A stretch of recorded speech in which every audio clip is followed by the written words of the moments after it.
Buenas tardes, estamos hoy con la maestra María Elena Guerrero Flores en entrevista para Así lo dice Puebla.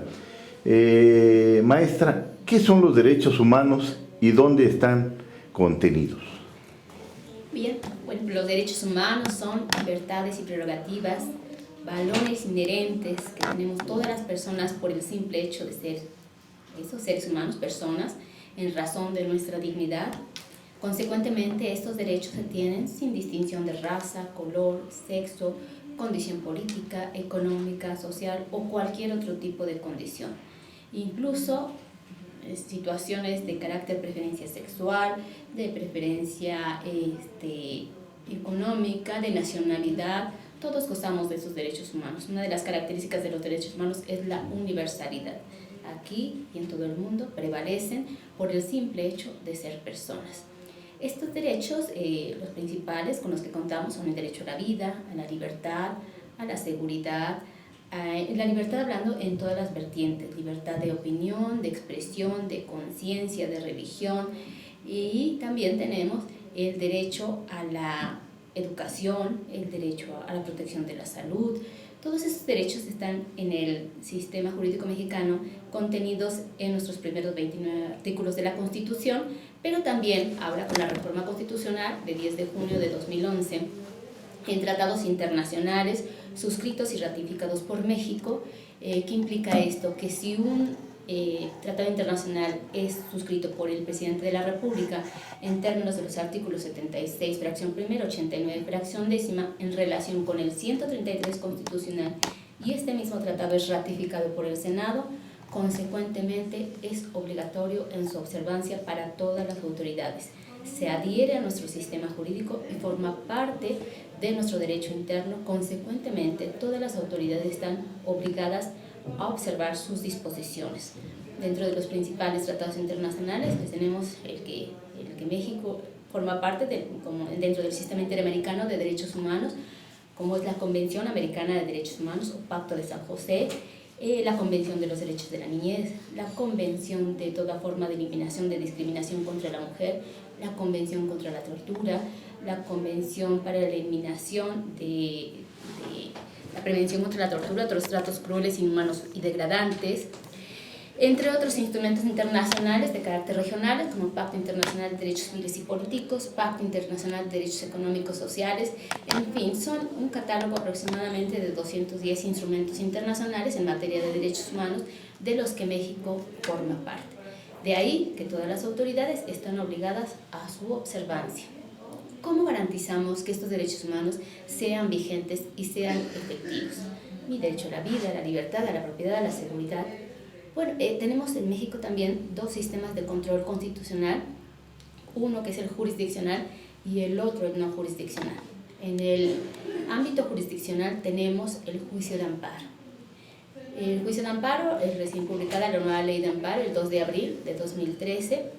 Bueno, tenemos que ya también los jueces federales están obligados al control constitucional de la vigencia de los derechos humanos en México. Y a través del sistema no jurisdiccional tenemos la institución del Ombudsman, la Comisión Nacional de Derechos Humanos y las comisiones de derechos humanos en cada uno de los estados de la República.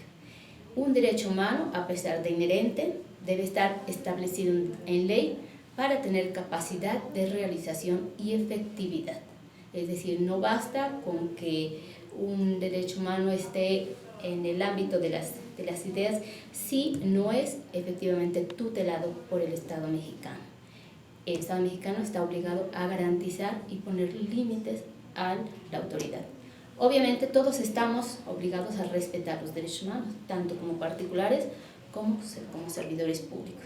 Pero el límite del sistema de control constitucional está enfocado hacia los actos de autoridad, actos u omisiones provenientes de autoridad o servidores públicos.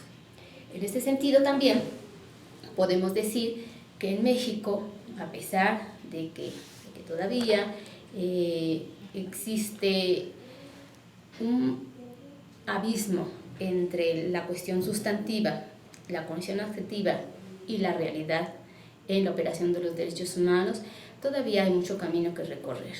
En el caso particular de los derechos humanos, podemos decir que las principales violaciones a derechos humanos en México están todavía en detenciones arbitrarias o ilegales, en la suspensión de servicios públicos por autoridades municipales, en la situación... Sí. Por ejemplo, cuando le suspenden el agua.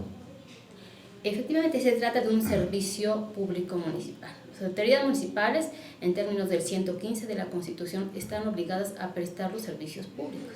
Lógicamente, un servicio público debe ser prestado a partir de una contraprestación de pago. Si una persona paga el agua, hay un procedimiento de suspensión. Y efectivamente, la autoridad municipal puede recurrir a este procedimiento para la suspensión del agua potable, pero no puede de motu propio suspender el servicio por un acuerdo de asamblea o por un uso de costumbre, que es una situación muy común en las comunidades indígenas, donde consideran que los acuerdos de asamblea prevalecen. Un punto muy importante es aclarar que los derechos humanos no son absolutos. Los derechos humanos tienen su límite y mi derecho humano termina donde empieza el derecho del otro. Si un uso y costumbre contraviene un derecho humano, obviamente no puede prevalecer el uso y costumbre.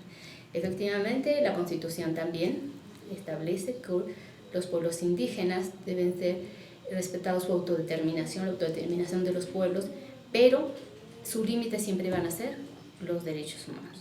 No puede, por ejemplo, una asamblea tomar en sus manos la justicia cuando detiene a un delincuente o a una persona que incurre en algún delito.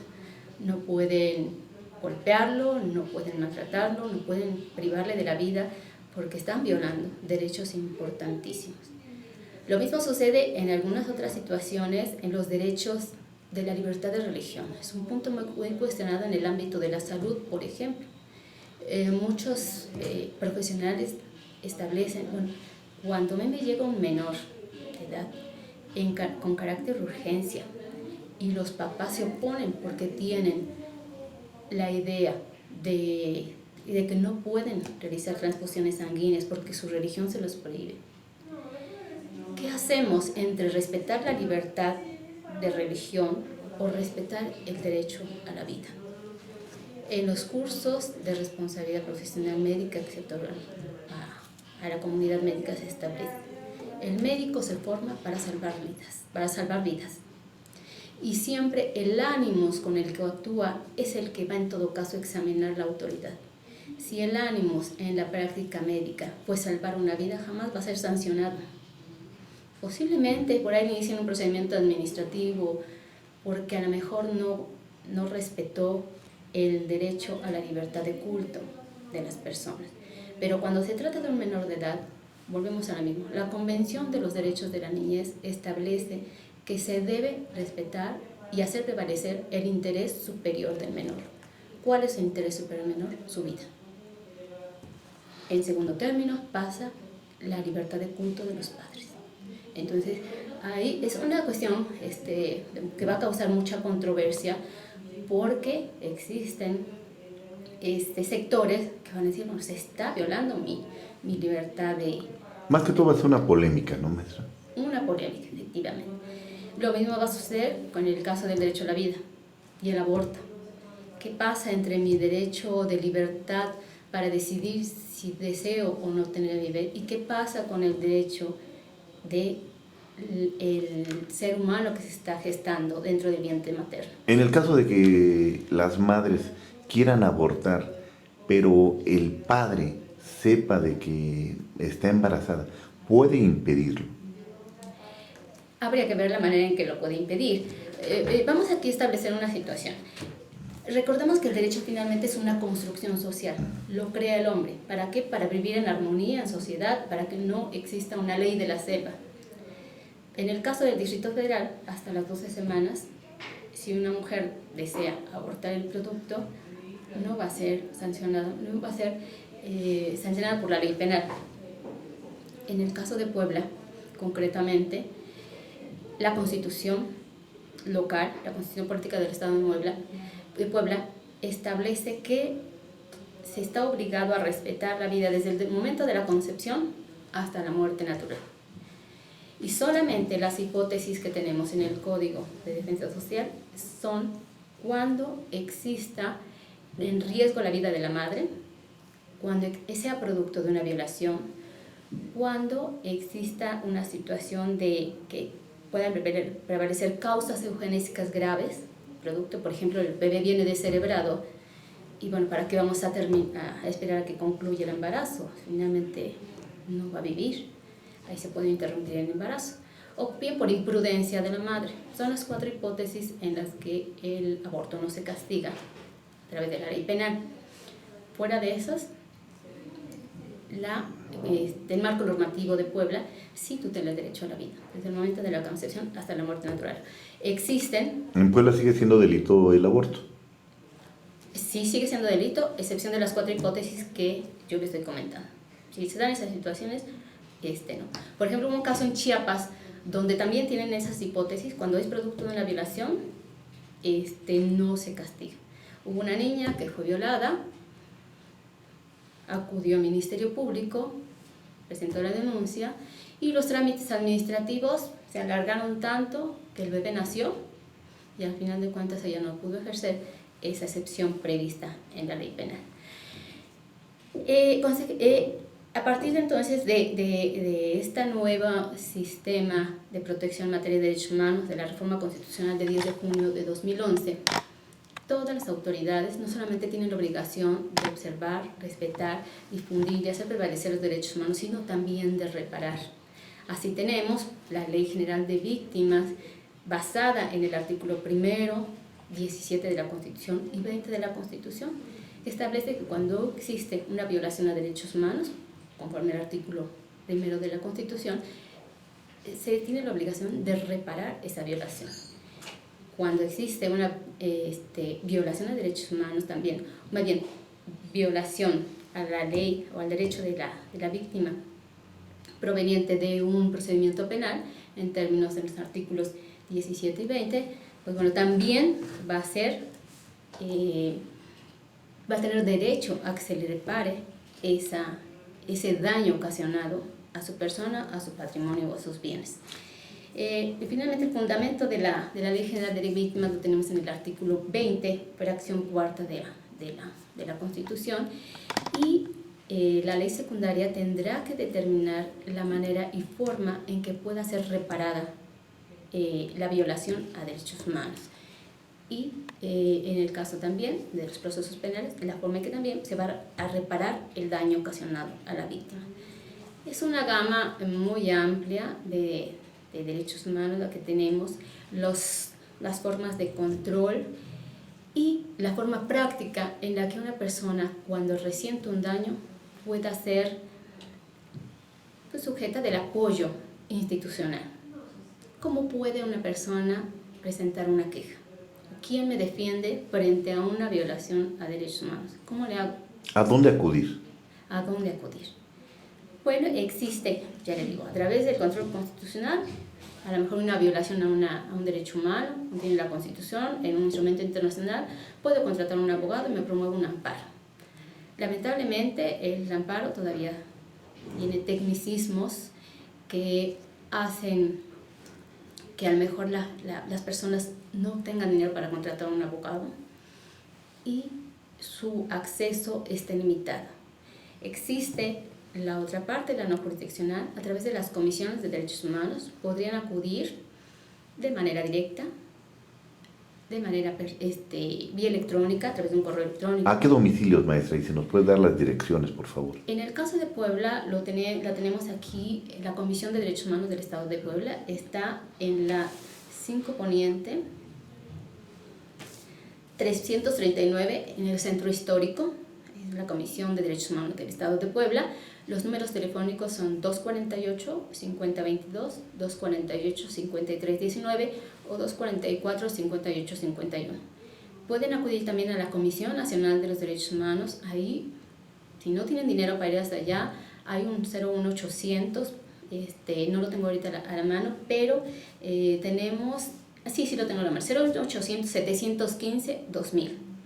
O bien, vía electrónica o personalmente en Periférico Sur 3469, San Jerónimo Lídice, Delegación Magdalena Contreras del Distrito Federal. Hay una situación aquí que vale la pena diferenciar cuando se trata de una violación a derechos humanos cometida por una autoridad estatal o municipal. Conocen la Comisión Estatal de Derechos Humanos, la Comisión de Derechos Humanos del Estado de Puebla. Si se trata de una autoridad de carácter federal, vamos a pensar que se trata de una negligencia o de un acto imputable a personal de Seguro Social. De un delegado federal. De un delegado federal. Ahí corresponde conocer a la Comisión Nacional de los Derechos Humanos, aunque la Comisión Nacional también tiene la facultad de atracción. Cuando considera que, a pesar de que el asunto es cometido por servidores públicos del Estado o del municipio, si es un asunto que trasciende o de gran importancia, gran relevancia, puede atraer el caso y ella conocer. ¿Cuál es el procedimiento? Una vez que se recibe la queja, se le pide informe a la autoridad, un informe que justifique su acto u omisión. Puede haber una violación a derechos humanos tanto por acción como por omisión. Hacer o dejar de hacer lo que me corresponde conforme a la ley. Todos los servidores públicos estamos obligados a observar el principio de legalidad. En términos del título cuarto de la Constitución, que va del 108 al 113, establece que como servidores públicos debemos ser sujetos del principio de legalidad. Solamente lo que la ley nos dice podemos hacer. Si nos excedemos o si dejamos de hacer, incurrimos en una responsabilidad, puede ser administrativa o puede ser penal. Un servidor público puede ser sancionado a través de un procedimiento administrativo de responsabilidad que va desde una amonestación privada hasta la inhabilitación del cargo, o bien ser sujeto a una averiguación previa que puede culminar en cárcel por abuso de autoridad, por incumplimiento de un deber legal. Entonces, aquí vemos que los derechos humanos son un límite a la actuación de la autoridad. Pues maestra, muchísimas gracias. Finalmente, algo que quiera agregar para Así lo dice Puebla. Bueno, también otra de las formas en las que puede acudir la población a quejarse es en la Dirección de Derechos Humanos de la Procuraduría General de Justicia del Estado de Puebla. Ella está ubicada en la privada 5B Sur, 3706, Colonia Gabriel Pastor, al teléfono 237-2355 o también por correo electrónico. Muchas gracias. Síganos amigos a través de www.asílodicelamon.mx.